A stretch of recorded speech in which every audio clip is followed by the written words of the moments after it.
तो सबसे पहले तो आज मुझे अपने पाकिस्तानी जो व्यूअर्स हैं और पाकिस्तानी जो मेरे दोस्त हैं उनसे गालियाँ पड़ने लगी हैं, क्योंकि आज मैं जो है वो सिर्फ हकीकत बयान करूँगा, चाहे आपको अच्छा लगे या चाहे आपको बुरा लगे। तो अस्सलाम वालेकुम, मैं हूँ अमाद उस्मान और आप देख रहे हैं मेरा YouTube channel cricket talk with Amad. अगर चैनल पे नए हैं तो लाजमी सब्सक्राइब कर दीजिए और बेल आइकन को भी ज़रूर प्रेस कर दीजिए। तो बात करते हैं कि पाकिस्तानी मीडिया जो है वो ICC is equal to BCCI क्यों कहती है, और क्यों जो है वो हर चीज़ में जो है बीसीसीआई और इंडियन क्रिकेट को क्रिटिसाइज़ करती है। क्या वजूहात हैं जो हैं वो बार-बार जो है छोटे से छोटा मुद्दा भी जो है बीसीसीआई, जय शाह और इन चीज़ों पे डालते हैं। तो सबसे पहली वजह ये है कि जो है ना एहसास कमतरी है कि इंडिया जो है वो इतना आगे निकल गया है हर चीज़ में, और ख़ुसूसी तौर पे हम क्योंकि स्पोर्ट्स की बात करें तो स्पोर्ट्स में जो है वो इंडिया हमसे जो है वो 10 गुना नहीं, 20 गुना नहीं, हज़ारों गुना जो है वो हमसे जो है वो आगे निकल गया है। और पैसे के लिहाज से उसने हमें इतनी मात दी है कि आप सोच नहीं सकते। तो एक जो है वो एहसास कमतरी है पाकिस्तानी मीडिया में, पाकिस्तानी लोगों में इंडिया को लेके, और वो जो है वो एंटी जो है वो इंडिया जो है वो जहाँ पर उनकी तारीफ ड्यू है वहाँ पर भी नहीं करते। और उसके अलावा जो बात है क्रिकेट में ख़ुसूसी तौर पे वो ये है कि इंडिया के पास जो हैं वो प्लेयर्स जो हैं वो हमसे बेहतर आ रहे हैं, इसमें नो डाउट। इंडिया के जो टॉप ऑर्डर से लेकर जो 11वें नंबर तक का बल्ला बंदा है ना, जो बल्ला उठाना जानता है, वो भी हमसे जो है वो हमारे बैट्समैनों से बेहतर खेलता है। ये एक हकीकत है, आप जाने या ना जाने। पाकिस्तान में बाबर आजम के अलावा और फ़खर जमान के अलावा कोई ऐसा बैटर नहीं है जिसको हम इंटरनेशनली पेश कर सकें, और मतलब कि एक दूसरी टीम को उसका डर हो, जो अभी मौजूदा टीम है। तो उसमें जो है वो इंडिया की अगर बात की जाए तो हमें ओपनर ही नज़र आते हैं रोहित शर्मा और जो है वो शुभमन गिल, जो दोनों टॉप के बैटर्स हैं। एक टॉप का बैटर है और एक टॉप का बैटर बनने की तरफ जा रहा है, और वो उस बच्चे में जितना दम है वो आने वाले वक्त में सारे रिकॉर्ड्स जो है वो लगता है कि तोड़ देगा। उसके अलावा फिर 3 नंबर पे आते हैं the all time great, the king Virat Kohli. मतलब उनसे तो इतनी जेलसी है कि अब कल के बच्चे को बाबर आजम को जो है वो विराट कोहली के साथ मिला रहे हैं। मतलब कि पाकिस्तान मीडिया जो है वो इस तरह की हरकतें करके अटेंशन लेना चाहती है। वो कहते हैं ना कि गंजों में किसी के सर पे बाल आ जाए ना तो फिर सारे उसी को देख के जो है ना उसकी कंघी करते रहते हैं। तो बात इधर वही हुई है कि पाकिस्तान क्रिकेट टीम इतना जो है वो मतलब कि बाबर आजम भी डिपेंडेंट है, पाकिस्तानी मीडिया सारी पूरी कौम एक बंदे पर डिपेंडेंट है, क्योंकि गलती से हमें एक प्लेयर मिल गया और अब उसी को इन्होंने रगड़ना है। ठीक है। विराट कोहली के बाद इधर इंडिया में जो है वो बैट्समैन से तो कोई मुकाबला है ही नहीं ना इंडिया के पाकिस्तानियों के साथ, जो टू बी ऑनेस्ट है। मैंने अगर पाकिस्तानी व्यूअर्स नाराज भी होना चाहें तो ये हकीकत है, इसमें बदल नहीं सकते। आपके पास जो है वो एक स्लॉट थी जिसपे आप इंडिया से बहुत आगे होते थे, वो थी बॉलर्स। लेकिन माजरत के साथ आपके बॉलर्स भी उस तरह अप टू द मार्क नहीं है, कंसिस्टेंट नहीं है।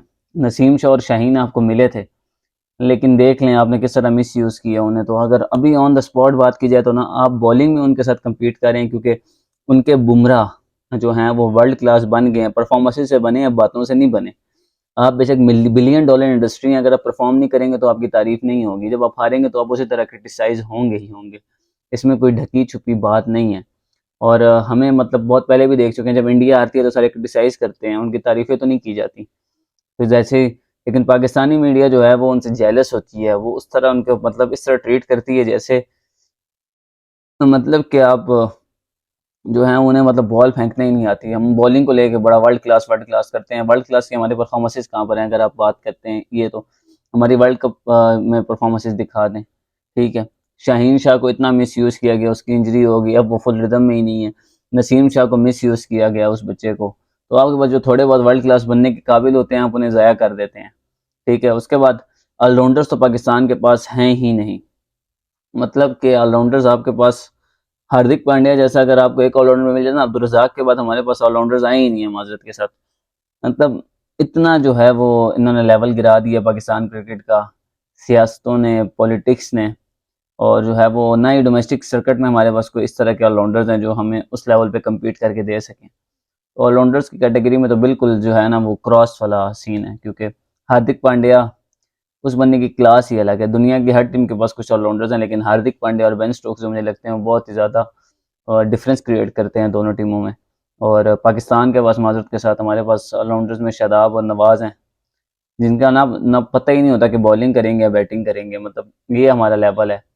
और स्पिनर्स में आ जाएं तो स्पिनर्स का भी यही हिसाब है, इंडिया के पास कुलदीप है, चाहल है, जो विकेट टेकर्स हैं, और हमारे पास स्पिनर्स होने के बावजूद भी हम नीचे बिठा देते हैं उन्हें कि नहीं भाई नहीं खेलेगा तू, हम दोस्ती यारियां खिलाएंगे। और फिर बाद में जो है गालियां भी इंडिया को देनी है, सब ने जो है बोलना इंडिया को है कि नहीं इंडिया हमसे बेहतर नहीं है, हम बहुत बेहतर हैं, हम अगर अपना टैलेंट खिलाएं। भाई आप खिलाओ ना टैलेंट, आपको किसने रोका? इंडिया आपसे बहुत आगे था, और अब तो जो है वो इतना आगे निकल चुका है कि उन्होंने अपना स्ट्रक्चर जो है वो मजबूत किया। 2000 से पहले तक देख लें, इंडिया कहीं भी नहीं था क्रिकेट में, ठीक है। स्किल लेवल उनके पास एक दो प्लेयर, जैसे हमारे पास आज बाबर आजम है, उनके पास भी यही प्लेयर्स आते थे, लेकिन उन्होंने अपना स्ट्रक्चर मजबूत किया, प्लेयर्स को जो है वो फाइनेंशियल फ्रीडम दिया, पैसे दिए, उनकी सिर्फ परफॉर्मेंस जो होती है वो कंट्री के लिए होती है। तो ये जो है वो चीज़ हमारे प्लेयर्स को नहीं दी गई, हमें हमारे प्लेयर्स को उलझाया ही गया, उन्हें पैसे के पीछे लगा दिया गया, परफॉर्मेंस उनकी ट्रक की बत्ती के पीछे लगी हुई है। एक बाबर के अलावा जो है वो कोई कंसिस्टेंट प्लेयर ही नहीं मिला हमें, कोई मैच विनर ही नहीं मिला। बाबर भी मैच विनर नहीं है, सॉरी टू से, हमें बहुत लोगों को बुरा लगेगा, लेकिन हकीकत यही है कि बाबर भी मैच विनर नहीं है। और जो है वो मैच विनर हमें माजरत के साथ 2013-14 के बाद कोई हमारी टीम में इस तरह का मैच विनर नहीं रहा जिसे हम कह सकें। फ़खर जमान है, लेकिन उससे भी इन्होंने बैर कर दी है। तो माजरत के साथ हमारे पास कोई मैच विनर तो नहीं रहा, और जो है वो हर लिहाज से इंडिया ने हमें डोमिनेट किया हुआ है, पैसे के लिहाज से, स्किल्स के लिहाज से। मतलब पीएसएल और आईपीएल को मिलाया जाता है तो आईपीएल का पीएसएल के साथ मुकाबला बनते ही नहीं है। लेवल ऑफ क्रिकेट उधर अलग है, लेवल ऑफ जो है वो पैसा उधर उधर है। ब्रॉडकास्टर के सिर्फ राइट 50,000 करोड़ के बिके थे, तो आप कहाँ मुकाबला कर रहे हैं? 50,000 करोड़ में पाकिस्तान का आधा कर्जा उतर जाएगा। तो ये बातें हैं। तो पाकिस्तानी मीडिया जो है वो एहसास कमतरी का शिकार होकर, व्यूअरशिप का बहुत बड़ा रोल है इस चीज़ में, कि व्यूअरशिप जो है वो इंडिया से बहुत आती है। इंडिया को क्रिटिसाइज नहीं करेंगे तो व्यूअरशिप आएगी कहाँ से?